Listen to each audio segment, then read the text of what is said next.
RSU 29 has approved its budget for next school year, and voters will weigh in next month. The district approved an $18.45 million budget, up more than 3.5% from last year, with no cuts to staff or student programs.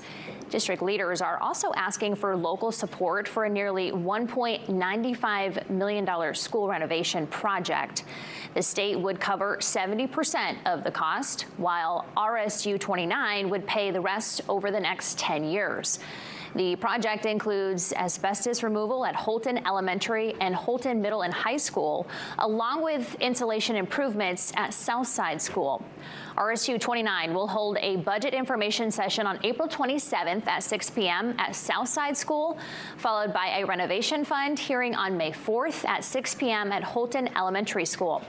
Voters will decide on the RSU 29 budget on May 11th, then vote again on June 9th in a referendum tied to the forgiven loan for the renovation project.